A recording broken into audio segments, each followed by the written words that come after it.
आता भाग 13 हा जो टप्पा आहे संविधानाचा, हा शेवटच्या टप्प्यामध्ये गणला तरी चालेल, की संविधान मुळात एक कायद्याची चौकट, नियमांची एक पार्श्वभूमी तयार करण्याचं जे मुख्य काम आहे, ते मुख्य काम मुख्य प्रवाहात येणाऱ्या मानवी जीवनाला लागणाऱ्या सगळे हक्क, अधिकार, कर्तव्य, राज्य आणि केंद्र यांच्या जबाबदाऱ्या, न्यायपालिकेची जबाबदारी, त्याबद्दलचे कायदे इत्यादी सगळ्या गोष्टी आपण अगदी बारकाईने भाग 12 पर्यंत बघितल्या.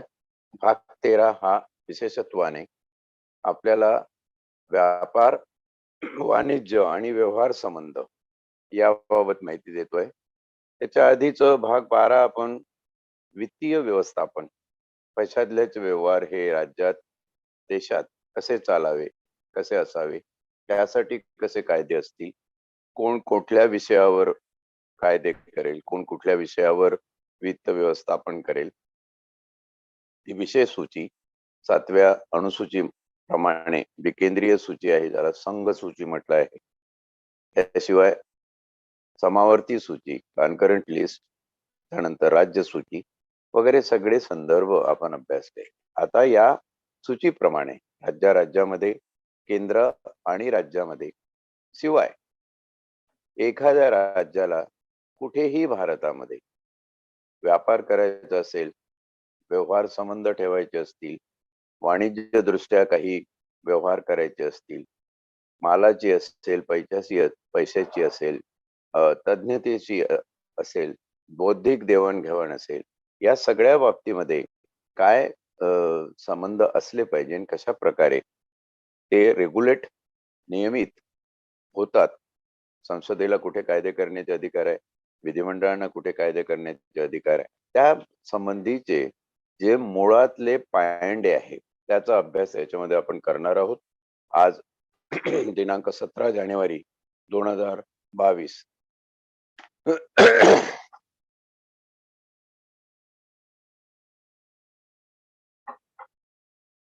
संविधान पारायणाचं हे सलग 162 पुष्प आज आपण गुंफत आहोत.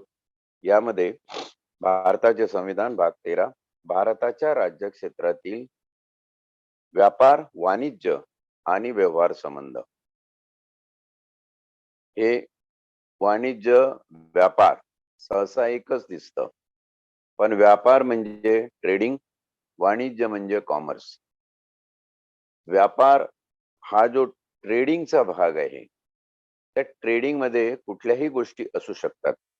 पण वाणिज्य असेल, जर ते कमर्शियल असेल, तर त्याला दोन दृष्टीने व्यापारापासून आपल्याला वेगळं करता येईल. एक म्हणजे टॅक्स आणि दुसरं म्हणजे अकाउंट्स. जर कमर्शियल ऍक्टिव्हिटी असेल तर कमर्शियल ऍक्टिव्हिटीचं टॅक्सेशन वेगळं असणार आहे, त्याचं अकाउंटिंग वेगळं असणार आहे. व्यापार असेल तर त्याचं टॅक्सेशन आहे, त्याचं अकाउंटिंग वेगळं असणार आहे. मुळात खूप जण हा प्रश्न विचारतात की ट्रेड आणि कॉमर्स मध्ये फरक काय आहे, कुठल्या गोष्टीला ट्रेड म्हणायचं. अर्थात आपण 363 आणि 366 अनुच्छेद जेव्हा बघू तेव्हा या प्रत्येक गोष्टीची व्याख्या आपल्याला त्याच्यात दिलेली आहे. त्या व्याख्येप्रमाणे ट्रेडला ट्रेड आणि कॉमर्सला कॉमर्स या दोन संकल्पना विशद करण्यात आलेल्या आहेत. मुळात याच्यातला फरक जाणून घेण्यासाठी टॅक्स आणि अकाउंट या दोन गोष्टीमध्ये फरक पडतो. म्हणून काही अकाउंट जे आहे ते कंपल्सरी आहेत कॉमर्ससाठी, काही अकाउंट व्यापाऱ्यासाठी कंपल्सरी नाही आहेत. काही टॅक्सेस जे कंपल्सरी आहे कॉमर्ससाठी, टॅक्सचं जे स्ट्रक्चर आहे ते कॉमर्शियल ऍक्टिव्हिटीसाठी वेगळं आहे, व्यापारासाठी ते तेवढे मोठे निर्बंध नाही आहेत. साधं बार्टर सिस्टीम जरी आपण विचारात घेतली तर त्यालाही आपण व्यापार म्हणू शकतो. एकाने तुमच्या शेतावर काम करायचं आणि त्यानंतर त्याला मोबदला म्हणून शेतातलं पीक दिलं जावं वर्षाकाठी किंवा 6 महिन्यानंतर, अशाही प्रकारची सिस्टीम ही भारतीय संस्कृतीमध्ये अगदी आधीपासून चालत आलेली आहे. हे व्यवहार संबंध आहेत आणि अशा प्रकारचे व्यवहार संबंध ज्याला आपण इंटरकोर्स म्हणतो किंवा व्यवहार होण्यासाठी जे सुकर आहे, अशा प्रकारचे संबंध ज्याच्यातून एक प्रकारची सेवेची किंवा मोबदल्याची, पैशाची देवाणघेवाण असते, त्याला आपण व्यवहार म्हणूया. म्हणून इथे प्रामुख्याने 3 शब्द समजून घेणं महत्वाचे आहे. पहिला व्यापार, दुसरं वाणिज्य आणि तिसरे व्यवहार संबंध. Trade, commerce and intercourse. Intercourse हा असा आहे की जो आपल्या दैनंदिन जीवनाशी निगडीत आहे असे काही व्यवहार. लेनदेनचे व्यवहार. आमच्यामध्ये बोलाचाली झाली, आमच्यामध्ये लेनदेनचे व्यवहार होते, आमच्यामध्ये लेनदेनचे व्यवहार चालू आहेत. असं जेव्हा आपण शब्दप्रयोग ऐकतो, तेव्हा त्याचा अर्थ की ही जी एक निकड आहे जगण्याची, त्यासाठी केलेले हे व्यवहार आहे. एखादा शेतकरी शेजारच्या शेतकऱ्याच्या शेतावर त्याची नांगरणी करून देण्यासाठी ट्रॅक्टर वापरत असेल, तर तो शेतकरी त्याची भरपाई करण्यासाठी त्याच्या शेतावर काही दिवस विनामूल्य काम करेल. असेही संबंध हे व्यवहार संबंध असतात. प्रत्येक व्यवहार संबंध या 2 पासून, व्यापार आणि वाणिज्य पासून जर वेगळं करायचं झालं, तर याला टॅक्स असेलच, याला अकाउंटिंग असेलच असं आवश्यक नाही. परंतु ट्रेड आणि कॉमर्स, व्यापार आणि वाणिज्य याला म्हटलं टॅक्स आणि अकाउंटचं जे वेगळं बिरुद लागलेलं आहे, त्यावरून यांच्यामध्ये फरक पडतो की कुठला हा व्यापार आहे आणि कुठलं हे वाणिज्य आहे. म्हणून आपण एकंदर याच्या व्याख्यांच्या याच्यामध्ये कॉम्प्लिसिटीमध्ये आताच न गुरफटता परत जेव्हा आपण बघणार आहोत, अजून नव्याने ते क्लिअर होईल. फक्त हे समजून घेण्यासाठी या 3 शब्दाचा एक अर्थ ढोबळमानाने समजून घेण्यासाठी एवढं विवेचन पुरेसं आहे. पुढे आपण अनुच्छेद 301 ते 307 हे 8 अनुच्छेद या भाग 12 मध्ये दिलेले आहे. भाग 12 मध्ये कुठलंही प्रकरण नाही आहे, कारण भाग 12 हा 8 अनुच्छेदाचा एक लहान असा भाग या घटनेमधला आहे आणि तो बघत असताना आपण विशेष लक्ष याकडे द्यायचं आहे की इथे व्यापार, वाणिज्य, ट्रेड, कॉमर्स आणि इंटरकोर्स, व्यवहार संबंध या बाबतीत आपले जे मूलभूत हक्क आहेत, त्या मूलभूत हक्कानुसार हे मूलभूत हक्क या बाबतीत व्यक्तीचे आहेत आणि राज्याला, सरकारला, शासनाला, देशाला ते मूलभूत हक्क अबाधित राहावेत असं बंधन संविधानाचं आहे. आता प्रश्न असा पडतो की राज्य आणि केंद्र हे जर एक व्यक्ती म्हणून संबोधले गेले, जसं कंपनी लॉ मध्ये आपण बघतो की कंपनी इज अ पर्सन, कंपनीला व्यक्ती संबोधलं जाऊ शकतं आणि त्याप्रमाणे त्याचे व्यवहार आहेत असं संबोधलं जाऊ शकतं. तर राज्य आणि केंद्र ह्यांना जर व्यक्ती संबोधायचं असेल कशाच्या बाबतीत, व्यापार, व्यवहार संबंध आणि वाणिज्य याच्या बाबतीत, तर ते संबोधन कसं असेल त्याबाबतही आपण या ठिकाणी बघणार आहोत की व्यक्तीला जर स्वातंत्र्य असेल कुठेही काहीही कुठल्याही प्रकारचा व्यापार करण्याचं, वाणिज्य ऍक्टिव्हिटीज करण्याच्या, व्यवहार संबंध ठेवण्याच्या, त्या तशा राज्यालाही आहेत की नाही. आणि याचा मूळ उलगडा आपल्याला या भाग 13 मध्ये होणार आहे.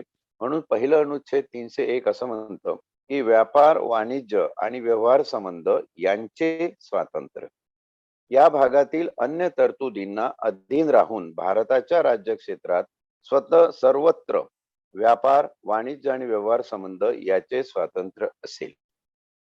व्यक्तीला किंवा राज्याला, म्हणजे महाराष्ट्राला आसाममध्ये जाऊन काही व्यापार करता येईल, ओडिसाला गुजरातमध्ये येऊन काही व्यापार करता येईल.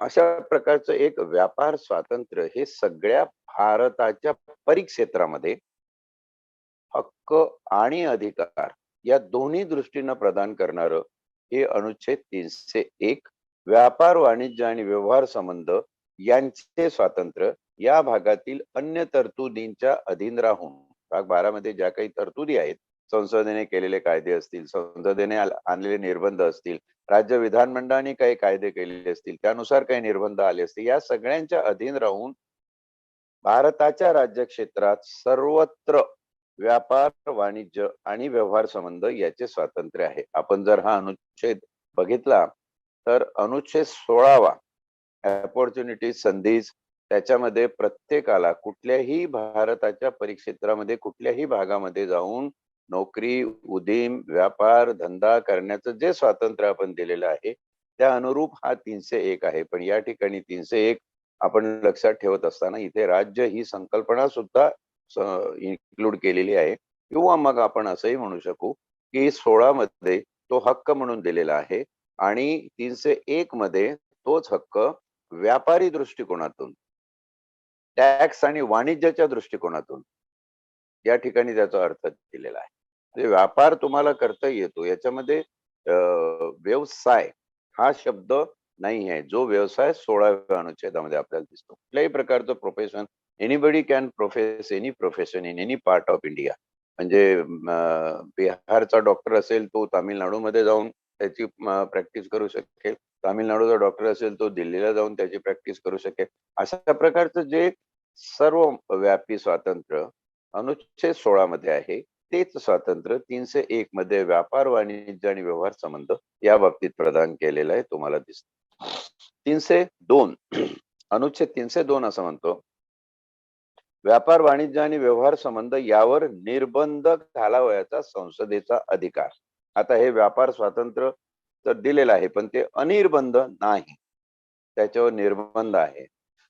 आणि हे निर्बंध घालण्याचा जो अधिकार आहे तो संसदेला आहे. संसदेस कायद्याद्वारे राज्यातील अथवा भारताच्या राज्यक्षेत्राच्या कोणत्याही भागातील व्यापार, वाणिज्य किंवा व्यवहार संबंध यांच्या स्वातंत्र्यावर सार्वजनिक हितार्थ आवश्यक असतील असे निर्बंध घालता येतील. हा जो शब्द आहे हा महत्वाचा आहे, सार्वजनिक हितार्थ.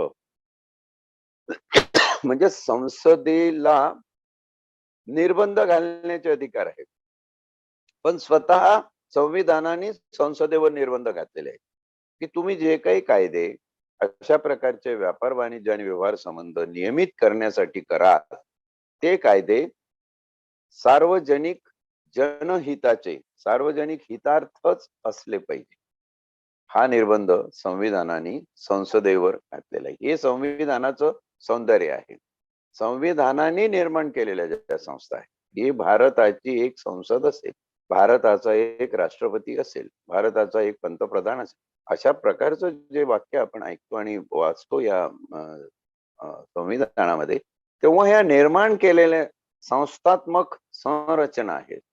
इट्स इन्स्टिट्यूशनल स्ट्रक्चर संविधानाने निर्माण केलं आणि ते स्ट्रक्चर संविधानानेच निर्माण केलं असल्यामुळं संविधानानेच त्याच्या त्या पदाच्या त्या संस्थेच्या मर्यादा निहित केलेल्या आहे. आणि म्हणून संसदेवर ही मर्यादा आहे की सार्वत्रिक हितार्थ, सर्वांचं जनहित होईल अशा प्रकारचेच निर्बंध घालणारे कायदे व्यापार, वाणिज्य आणि व्यवहार संबंधात संसदेला करण्याचा अधिकार आहे.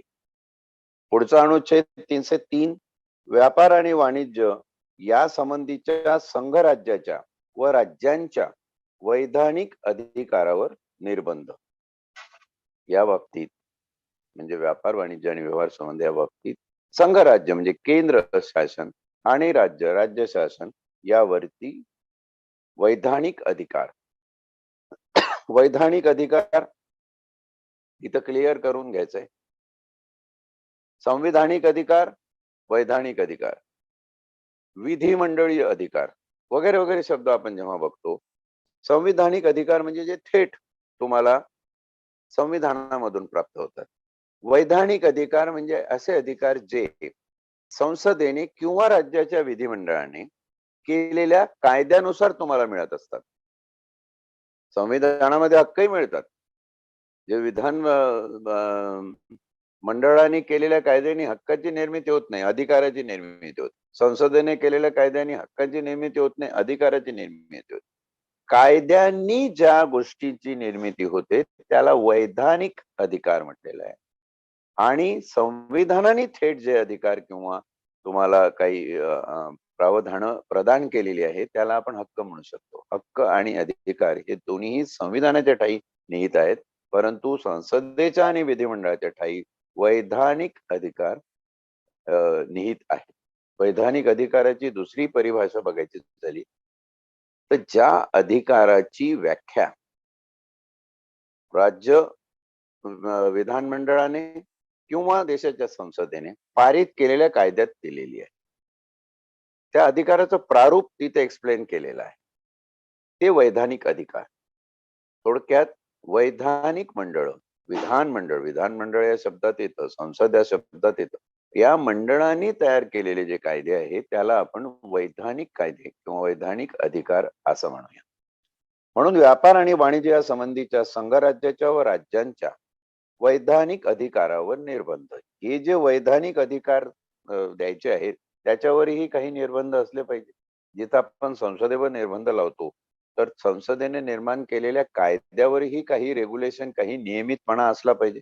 आणि त्याचं नियमन करत असताना इथं असं म्हटलेलं आहे समभाग 1 मध्ये अनुच्छेद 303 च्या की 302 अनुच्छेद 302 मध्ये काही असले तरी, 302 म्हणजे संसदेला दिलेले अधिकार, काही असले तरी 7व्या अनुसूचीमधील कोणत्याही सूचीतील व्यापार आणि वाणिज्य या संबंधीच्या कोणत्याही नोंदीच्या आधारे एका राज्याला दुसऱ्यापेक्षा अग्रक्रम देणारा किंवा तसे देणे प्रतिकृत करणारा अथवा राज्यामध्ये भेदभाव करणारा किंवा तसे करणे प्रतिकृत करणारा कोणताही कायदा करण्याचा संसद किंवा राज्य विधानमंडळ यापैकी कोणासही अधिकार असणार नाही.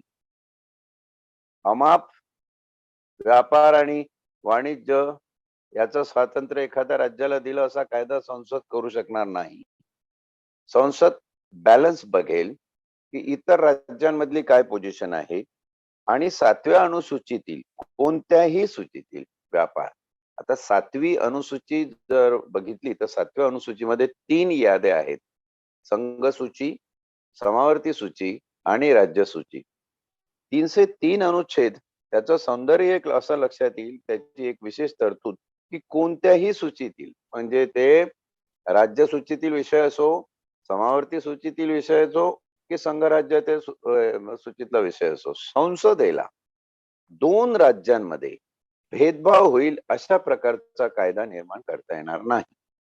उदाहरणार्थ, कायदा करत असताना तिथलं वनक्षेत्र लक्षात घेतलं किंवा तिथली लोकसंख्या लक्षात घेतली, तिथली भौगोलिकता लक्षात घेतली, तिथला समुद्र किनारा लक्षात घेतला आणि तो तसा दुसऱ्या राज्यात नसेल तर असं म्हणता येईल की एखाद्या राज्यासाठी एक्सक्लुझिव्हली हा कायदा आहे, तीही तरतूद आहे. पण सरसकट व्यापार आणि वाणिज्य या बाबतीत एका राज्याला झुकत माप देऊन दुसऱ्या राज्यावर अन्याय होईल किंवा भेदाभेद राज्यांमध्ये निर्माण होईल अशा प्रकारचे कायदे संसदेला करता येणार नाही. आणि तसेच संसद शिवाय कुठल्याही राज्याच्या विधानमंडळाला सुद्धा असे जाचक कायदे निर्माण करता येणार नाही. म्हणजे हा तुमच्या वैधानिक अधिकारावर राज्य विधानमंडळाच्या आणि संसदेच्या अशा दोन्हीही कायदेमंडळीय संस्थांच्या वैधानिक अधिकारावर घटनेच्या 303 नी आणलेले निर्बंध आहेत. विषय कुठलाही असो, कुठल्याही विषयावर तुम्हाला कायदे करता येतील, पण ते कायदे करत असताना समजा पोलीसचा कायदा आहे, हे याचं महत्व का दिलं असेल? पोलीस कायदे आहे, वनक्षेत्रातले आहे, रेल्वेचे कायदे आहे, ते जर आपण एका राज्यात वेगळे आणि दुसऱ्या राज्यात वेगळे अशा प्रकारे करत असू तर भारत देश हा एक संघ राहणार नाही. भारत देशामध्ये काही ना काही त्यावरून प्रॉब्लेम्स होतील. एका राज्यामध्ये समजा आरोपीच्या अटकेची काही वेगळी हे आहे आणि दुसऱ्या राज्यामध्ये दुसरं आहे. एखादा रेल्वेचा प्रवास एका राज्यातून रेल्वे जात असताना विशिष्ट प्रकारच्या सुखसोया दुसऱ्या राज्यामधून नाहीये, तर हे असे भेदभाव तुम्हाला करता येणार नाही. महत्वाचं सूत्र असं आहे संपूर्ण संविधानाचं, जर एक लक्ष आणि एक ध्येय जर आपण विचारात घेतलं तर भारत देश हा एकसंघ, एकत्रित, सुरक्षित आणि विकसित कसा होत राहील हा मेन फोकस या संविधानाने जो दिलेला आहे. त्यामुळे हे सगळे निर्बंध, बंध, अनिर्बंध ह्या सगळ्या काही गोष्टी आपल्याला त्या परिप्रेक्ष्यामध्ये बघायला पाहिजे. आणि असं बघत असताना दिसतं की संसदेला अशा प्रकारचा भेदभाव करणारा कायदा निर्माण करता येणार नाही. आणि म्हणून तुम्हाला दिसेल की बहुतेक कायद्यांमध्ये राष्ट्रपतीची संमती असते. राष्ट्रपतीची संमती याचा अर्थच एवढा आहे की राष्ट्रपती जेव्हा अशा कायद्याचे मसुदे आपल्या सहीने ओके करणार आणि अशा कायद्याचे मसुदे संमत करून त्याला कायद्याचं रूप देऊन पाठवणार, तेव्हा राष्ट्रपती निश्चितपणे हा विचार करेल की अशा प्रकारच्या कायद्यांनी एका राज्याला झुकतं माप आणि दुसऱ्या राज्यावर अन्याय असं तर होत नसेल ना. आणि जर असं होत असेल असं राष्ट्रपतींना वाटलं तर राष्ट्रपती असा कायदा पुनर्विचारासाठी, पुनर्निर्धारणासाठी संसदेला पाठवू शकतात. हे जे सांगड आहे ही बुद्धीची सांगड, विचारांची सांगड, समावेशकतेची सांगड, एक दुसऱ्याला जाणून घेण्याची सांगड, ह्या ह्या या सगळ्या गोष्टीचं जर आपण बारकाईने परीक्षण केलं तर आपल्या लक्षात येईल की संविधानाचं हे खरंच सौंदर्य आहे. संविधानांनी सगळ्यांना जात, धर्म, पंथ, संप्रदाय, संघ या सगळ्या पलीकडे जाऊन व्यक्ती म्हणून सगळ्यांना आपल्या कवेत घेऊन कसं जायचं, त्यांच्या संस्था कशा नियंत्रित करायच्या असतात याबद्दलचं अगदी स्पष्ट आणि शुद्ध ज्ञान, शुद्ध सूत्र मांडण्याचा एक प्रांजळ प्रयत्न केलेला आहे. पण सरतेशेवटी हा प्रयत्न आपण किती प्रांजळपणे सांभाळतो आणि म्हणून परत morality in constitution is more important than even the constitution असं जे म्हटलं जातं. मध्यंतरी एक असं प्रकरण होतं ज्याच्यावर बराच उहापोह झाला आणि मग ती त्रुटी आम्ही दुसऱ्या पद्धतीने भरून देऊ अशा प्रकारचा शब्दोच्चार देशाच्या पंतप्रधानांना करावा लागला, देशाच्या गृहमंत्र्यांना करावा लागला, जेव्हा अतिवृष्टीचा फटका गुजरात आणि महाराष्ट्र या दोन्ही राज्यांना सारखाच बसला. किंबहुना महाराष्ट्रामध्ये जास्त नुकसान झालं शेतीचं. त्यावेळी माननीय पंतप्रधानांनी फक्त गुजरातची पाहणी करून त्यांना लगेच 1000 कोटीची मदत घोषित केली. पंतप्रधानांची मदत म्हणजे ही केंद्राची मदत. केंद्राची मदत म्हणजे संसदेचा कायदा. तशी रिझोल्युशन संसदेमध्ये पारित होणार त्याप्रमाणे. आणि महाराष्ट्राला डुंकूनही बघितलं नाही. तेव्हा महाराष्ट्राच्या मविया सरकारने त्या ठिकाणी आरडाओरडा केला की आमच्याकडे लक्ष नाही आणि दुसऱ्यांना तुम्ही डायरेक्ट मदत जाहीर करता. अशा प्रकारे करण्याला काय आधार होता, तर हे 303 व अनुच्छेद. समभाग 1 की केंद्र संघ सरकारला, केंद्राच्या संसदेला अशा प्रकारचा भेदभाव करणारं काही करता येणार नाही आणि मग त्याची पूर्तता दुसऱ्या पद्धतीने करून देण्यात आली होती, हेही आपल्याला माहिती आहे. हे याचं व्यवहार्य स्वरूप आपण लक्षात घेतलं पाहिजे. समभाग 2 असं म्हणतो अनुच्छेद 303 चा की कोणताही अग्रक्रम देणारा किंवा तसे देणे प्रतिकृत करणारा अथवा कोणताही भेदभाव करणारा किंवा तसे करणे प्रतिकृत करणारा कोणताही कायदा करणे हे भारताच्या राज्य क्षेत्राच्या कोणत्याही भागातील माल टंचाईतून उद्भवणारी परिस्थिती हाताळण्याच्या प्रयोजनार्थ आवश्यक आहे असे अशा कायद्याद्वारे घोषित करण्यात आले असले तर असा कायदा करण्याचा संसदेला खंड 1 मधील कोणत्याही गोष्टीमध्ये प्रतिबंध होणार नाही. हे बंध आणि प्रतिबंध निर्बंध आणि अनिर्बंध याचा विचार आपण या ठिकाणी बघूया. इथे एक शब्द महत्वाचा वापरला आहे, भारताच्या राज्य क्षेत्राच्या कोणत्याही भागातील माल टंचाईतून उद्भवणारी परिस्थिती हाताळण्याच्या प्रयोजनार्थ. भेदभाव करता येणार नाही राज्यांमध्ये. याचा अर्थ असा नाही की एखाद्या राज्यामध्ये एखादी गोष्ट मुबलक पिकत असेल आणि दुसऱ्या राज्यामध्ये त्याची टंचाई असेल तर त्या टंचाईचा फायदा घेऊन तिथल्या जनतेचं आर्थिक शोषण व्हावं अशाही प्रकार होऊ नये. कारण टंचाई जिथं असेल तिथे महाग असेल. काश्मीरमध्ये सेफ जे आहे तुमचे सफरचंद ते अगदी कचऱ्याच्या भावात आहे, पण इतर ठिकाणी त्याचे भाव वाढत जातात कारण ते तिकडे पिकत नाही, तिकडे ती टंचाई आहे. हे जे व्यापार आहेत असे व्यापार नियंत्रित करून तिथल्या जनतेचं शोषण होणार नाही आणि म्हणून अशा प्रकारचा जो आपण शब्द बघितला होता 302 मध्ये तो सार्वजनिक हितार्थ हे लक्षात घेऊन आपल्याला भारताच्या कुठल्या भागामध्ये जर अशा प्रकारची तफावत असेल, व्यापाराच्या बाबतीतली, वाणिज्याच्या बाबतीतली, व्यवहार संबंधाच्या बाबतीतली, कुठल्याही प्रकारच्या उत्पन्न म्हणा, त्याचं बाजारपेठ म्हणा, या भागातली जर काही तफावत असेल राज्यांमधली, ती तफावत दूर करण्यासाठी मात्र एखाद्या राज्यावर जास्त निर्बंध आणि एखाद्या राज्यावर कमी निर्बंध असा कायदा संसदेला त्या परिस्थितीमध्ये करता येईल जेव्हा केंद्र शासन अशी परिस्थिती हाताळेल तेव्हा. हे वाक्य मी परत एकदा वाचतो म्हणजे तुमच्या लक्षात येईल. हे भारताच्या राज्य क्षेत्राच्या कोणत्याही भागातील माल टंचाईतून उद्भवणारी परिस्थिती हाताळण्याच्या प्रयोजनार्थ, परिस्थिती हाताळण्यासाठी आवश्यक आहे असे अशा कायद्याद्वारे घोषित करण्यात आले असेल तर असा कायदा करण्यास संसदेला खंड 1 मधील कोणत्याही गोष्टीमुळे प्रतिबंध होणार नाही. खंड 1 मध्ये प्रतिबंध काय दिलाय की भेदभाव करणारा कायदा संसद करणार नाही. पण अशी परिस्थिती असेल, माल टंचाईतून उद्भवणारी परिस्थिती हाताळण्याच्या प्रयोजनार्थ, तर असे कायदे संसदेला करता येऊ शकतात. 304 पुढचं अनुच्छेद राज्यामधील व्यापार, वाणिज्य आणि व्यवहार संबंध यावर निर्बंध.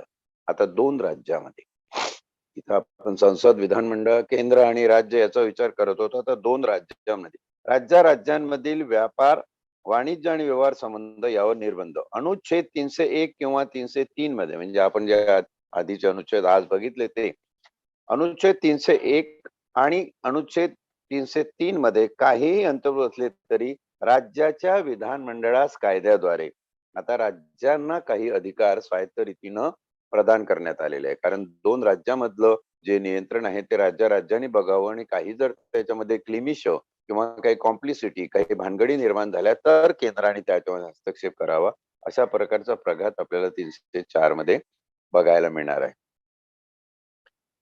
2 बाबी मुख्य तिथं स्पष्ट केलेल्या आहे. पहिली अशी, अन्न राज्ये किंवा संघ राज्य क्षेत्रे, केंद्रशासित प्रदेश, अन्न राज्य किंवा केंद्रशासित प्रदेश यामधून आयात केलेल्या मालावर त्या राज्यात निर्मिलेल्या किंवा उत्पादित केलेल्या त्यासारखा माल ज्या करास प्राप्त असेल असा कोणताही कर अशा प्रकारे बसवता येईल की जेणेकरून असा आयात केलेला माल आणि असा निर्मित किंवा उत्पादित माल याच्यामध्ये भेदभाव होणार नाही. एखाद्या राज्यामध्ये एखादी गोष्ट उत्पादित होत असेल आणि तीच जर आपण दुसऱ्या राज्यातून मागवली, उदाहरणार्थ तांदूळ महाराष्ट्रामध्ये पिकतो विदर्भामध्ये, आणि आपण तामिळनाडूवरून मागवला किंवा केरळावरून मागवला, तर त्या मागवलेल्या, आयात केलेल्या उत्पादनावर आणि इथे होत असलेल्या उत्पादनावर अशा प्रकारे कर लावावा, म्हणजे तो जो व्यापार आहे, तो जो सौदा आहे, त्यामध्ये होणारं जे अकाउंटिंग आहे, त्यामध्ये होणारी जी व्हॅल्युएशन आहे, त्या सगळ्यांची किंमत किंवा त्या सगळ्यांचं स्ट्रक्चर ठरत असताना अशा प्रकारे ठरावं की महाराष्ट्रात निर्माण होत असलेला तांदूळ आणि तो तांदूळ त्याच्या बाजारभावामध्ये फरक पडणार नाही. अशा प्रकारची कर प्रणाली निर्धारित करण्याचे अधिकार हे 2 तसंच इथून काही जात असेल कुठल्या राज्यांमध्ये, तेव्हा त्याही राज्यावरती निर्बंध आहे. म्हणजे प्रत्येक राज्याला ही निर्बंध घालून देण्यात आलेले आहे की त्या कुठला माल बाहेरच्या राज्यातून आणला म्हणून तो गहू आला, हा पंजाब मधला गहू आहे म्हणून हा 50 रुपयाने जास्त महाग आहे असं म्हणता येणार नाही. अशा प्रकारची कर प्रणाली लावता येणार नाही. सर्वसाधारण कर प्रणाली वाणिज्य आणि व्यापार या संबंधावर अशा प्रकारे राहील की इथे उत्पादन झालेलं, लोकल स्थानिक ठिकाणी उत्पादन झालेलं त्याच कमोडिटीचं, त्याच वस्तूचं नियमन आहे, किमतीचं नियमन, ते नियमनामध्ये जनतेची पिळवणूक होणार नाही अशा प्रकारे नियमन ठेवलेलं आहे. म्हणजे हा तांदूळ कुठलाही राज्यातला असो, शेवटी तो भारत देशातला तांदूळ आहे असं लक्षात घेऊनच त्याच्यावरती कर आणि त्याच्या मूल्यांचं आकारण केलं जाईल. अशा प्रकारचं हे 304 मधलं पहिलं सूत्र आहे. आणि दुसरं, त्या राज्याशी किंवा राज्यामध्ये होणारा व्यापार, वाणिज्य आणि व्यवहार संबंध यांच्या स्वातंत्र्यावर सार्वजनिक हितार्थ आवश्यक असतील असे वाजवी निर्बंध घालता येतील. त्या राज्यामधले संबंध जेव्हा प्रस्तावित करतो तेव्हा परस्पर दोन्ही राज्यांना अशा प्रकारचे किमती सारख्या ठेवण्याचे जे काही आवश्यक कायदे असतील त्या कायदेशीर निर्बंधानुसार तसे कायदे त्यांना आपल्या विधानमंडळामध्ये अनुक्रमे पारित करून घेता येतील. परंतु असे की याला एक परंतु काय, परंतु असे की खंड ख च्या प्रयोजनार्थ कोणतेही विधेयक किंवा सुधारणा राज्याच्या विधानमंडळात राष्ट्रपतीच्या पूर्व मंजुरीशिवाय प्रस्तुत केली किंवा मांडली जाणार नाही. कारण 2 राज्यांमधला हा संबंध आहे.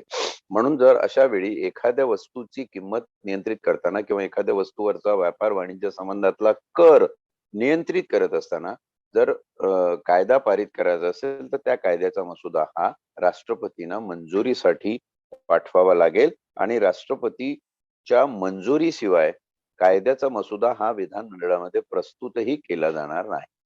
हे काम राज्याच्या राज्यपालाचा, राज्यपाल अशा प्रकारचा कायदा जे दुसऱ्या राज्याच्या वाणिज्य आणि व्यापार संबंधावर परिणामकारक असू शकतं असा कायद्याचा मसुदा हा राष्ट्रपतींना पाठवेल आणि राष्ट्रपतीची मंजुरी आल्यानंतर त्याला प्रस्तुती मिळेल. तसे प्रस्तुत झालेले कायदे विधानमंडळामध्ये पारित होऊ शकतात. Beauty of check and balance, सर्व बाजूनी एक नियंत्रण निर्माण केलेलं आहे. पण बऱ्याचदा हे अनियंत्रित होतं. कारण एकाच राज्यातले काही पक्षाचे काही गोष्टी असतील ह्या इकडच्या तिकडे तिकडच्या इकडे यावर लक्ष ठेवायचं असतं. आणि हे लक्ष ठेवायचं काम यंत्रणेचं आहे. यंत्रणा याबाबत पुरेशी जागरूक आहे का? यंत्रणा जागरूक आहे का हे म्हटल्यापेक्षा या भारतातली जनता याबाबत पुरेशी जागरूक आहे का? आणि तेच उद्दिष्ट या संविधान पारायणाचं आहे, की तुम्ही जागृत राहून, सक्रिय राहून या सगळ्या गोष्टी पहिला काय आहे त्या जाणून घेतल्या पाहिजे आणि एकदा समजल्यावर त्याप्रमाणे तुमच्या व्यवहार्य जीवनावर लक्ष ठेवलं गेलं पाहिजे. अनुच्छेद 305 हा अनुच्छेद विद्यमान कायदे आणि राज्याच्या एकाधिकाराची तरतूद करणारे कायदे याची व्यावृत्ती. आता विद्यमान कायदे म्हणजे जे प्रचलित कायदे आहेत ते existing laws and laws providing monopoly. व्यावृत्ती म्हणजे व्यापक वृत्ती, ज्याची ऍब्सोल्यूट पॉवर आहे त्याला व्यावृत्ती म्हटलेलं आहे. व्यावृत्तीचा अर्थ एक प्रकारची मोनोपोली.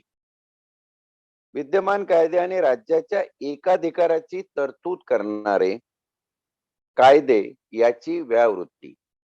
मोनोपॉली आहे, कापूस एकाधिकार होता, तो राज्यांमधला नियंत्रित करण्यात आला होता. म्हणजे मध्य प्रदेशात कापूस महाग असेल आणि महाराष्ट्रात तो जर एकाधिकार समितीच्या नावाखाली एका विशिष्ट रकमेला खरेदी केला जात असेल, ती रक्कम मध्य प्रदेशात मिळणाऱ्या क्विंटल मागच्या रकमेच्या कमी असेल, तरीही ती राज्याची मोनोपोली आहे. राज्याला काही अपरिहार्यतेमुळे ती किंमत तशी निर्धारित करायची आहे. याचा विचार करून हा फरक काही खूप मोठा असतो अशातला भाग नाहीये. थोडाफार जास्तीत जास्त 100 किंवा 125, 130 असा हा फरक असतो.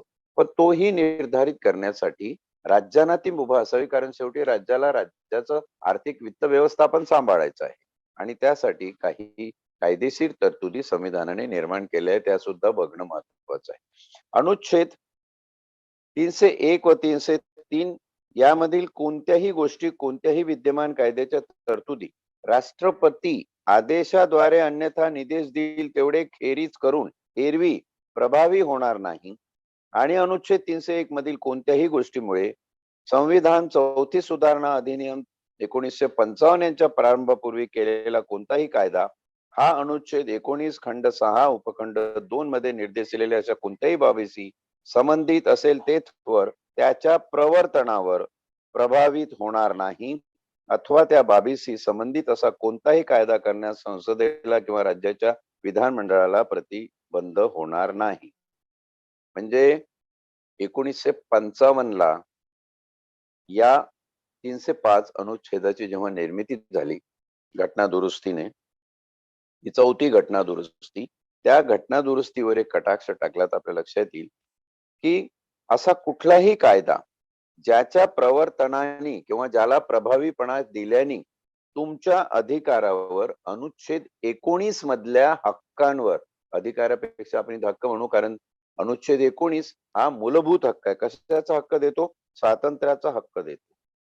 आणि स्वातंत्र्याच्या हक्काला एक प्रकारचं नियमन किंवा एक निर्बंध या 305 नी याच्यामध्ये टाकलेलं आहे की जर ते व्यापार आणि वाणिज्य या बाबतीत असतील आणि तेव्हा तुमचे मूलभूत जे हक्क आहे ते हक्क जर त्या ठिकाणी त्याची पायमल्ली होत असेल तर तुम्हाला, जसं एकाधिकाराचं उदाहरण दिलं, तुम्ही म्हणाल मग महाराष्ट्राच्या शेतकऱ्याला मध्य प्रदेशामध्ये जाऊन कापूस विकण्याचा हक्क आहे की नाही, कारण हक्क तर 19 त्यांनी दिलेला आहे, पण त्या हक्कावर निर्बंध आहेत. अनुच्छेद 19 वाचत असताना आपल्या लक्षात एक वाक्य येत असेल की संसदेने कायदे केले, कायद्या या संविधानाच्या तरतुदींच्या अधीन राहून ती ही तरतूद आहे. काही गोष्टी राज्याला त्याची मोनोपोली म्हणून कराव्या लागतात. प्रचलित विद्यमान कायद्यामध्ये, प्रचलित विद्यमान कायदे आपण असं समजू संपूर्ण भारतासाठी एक कायदा आहे की कापसाला हा भाव मिळायला पाहिजे. परंतु एखाद्या राज्याला आपली अर्थव्यवस्था व्यवस्थित राखण्यासाठी काही एकाधिकार असलेले कायदे करण्याचा अधिकार जो दिलेला आहे, ज्याच्यातून राज्याची मोनोपोली निर्माण होईल, तेव्हा जर काही तडा बसेल तर तो तुमच्या मूलभूत अधिकारांना जर तडा बसत असेल तर त्या मूलभूत अधिकारांना बसलेला तडा या ठिकाणी संविधानाने मान्य केलेला आहे की संविधानाच्या तरतुदीच्या अधीन राहून अशा प्रकारचे कायदे निर्माण करता येतील. म्हणजे व्यापार करण्याचा किंवा हे देण्याचं हे स्वातंत्र्य आहे. म्हणजे तुमचा तुमचा जो कापूस आहे तो तुम्हाला महाराष्ट्र शासन त्याचा पैसा देईल. महाराष्ट्र शासन नंतर त्याचं काय प्रोसेसिंग करेल ते घेईल. एक याच्यामध्ये महत्वाची केस आहे ती सांगावीशी वाटते की महाराष्ट्राने तो कापूस घेतला, नंतर चढ्या भावाने महाराष्ट्राने तो कापूस मध्य प्रदेशाला विकला. तर मध्य प्रदेश सरकारने म्हणजे सरकारने आमच्या मालावर नफा कमवला अशी ओरड काही शेतकऱ्यांनी करून जेव्हा केस टाकली न्यायालयामध्ये, तेव्हा न्यायालयामध्ये असं विचारण्यात आलं की तुम्ही इंडिव्हिज्युअल माणसाला त्याचे हक्क प्रदान करत नाही, तुम्ही स्वतः ते हक्क वापरता आणि त्याच्यातून पैसा तर हा पैसा जातो कुठे? त्यावेळी एक सबसिडी म्हणून किंवा बाकीच्या सगळ्या काही शेती योजना आहे त्यासाठी आम्ही हा पैसा वापरला असं राज्याला स्पष्टीकरण त्याचं कोर्टामध्ये पुराव्यानिशी द्यावं लागलं होतं. तेव्हा कुठे त्यावरती त्या केसचा निकाल लागला होता. म्हणजे राज्य असो, केंद्र शासन असो, जनरल पब्लिक असो, त्यांचे अधिकार, त्यांचे हक्क ही एका जागी व्यापक दृष्टिकोनातून ठेवायचे. राज्याला जिथे जास्त अधिकाराची गरज आहे तिथे राज्याला जास्त अधिकार देऊन ते एकाधिकाराने मोनोपोलीच्या बाबतीत ठेवायचं आणि या सगळ्यांची सांगड, नियमितता, समावेशक पद्धतीने करायची. हे जे संविधानाचं एकमुखी कर्तृत्व आहे, हे तुम्हाला या व्यापार, वाणिज्य आणि व्यवहार संबंध या भागामध्ये बघायला अनुच्छेद 306 छोटे छोटे अनुच्छेद आहे.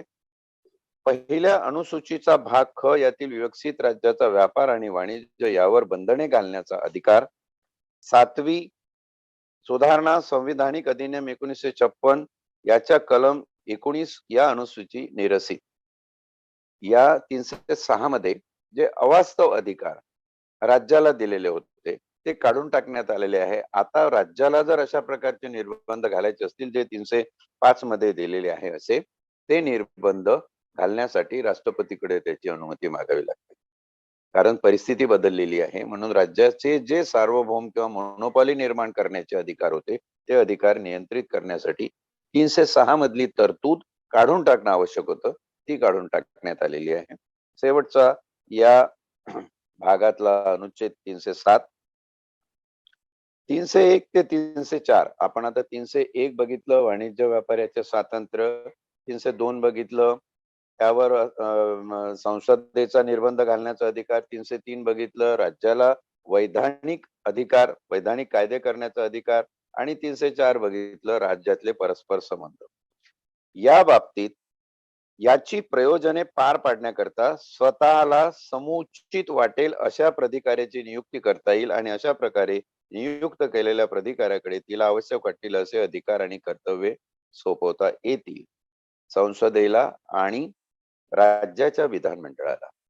या कायद्यानुसार जर काही तरतुदी निर्माण केल्या असतील तर त्या तरतुदींचं पालन करण्यासाठी किंबहुना त्या तरतुदीप्रमाणे कायद्याची अंमलबजावणी करण्यासाठी एखादं प्राधिकरण किंवा एखादा अधिकारी, एखादी आस्थापना निर्माण करता येईल संसदेने पारित केलेल्या कायद्यानुसार.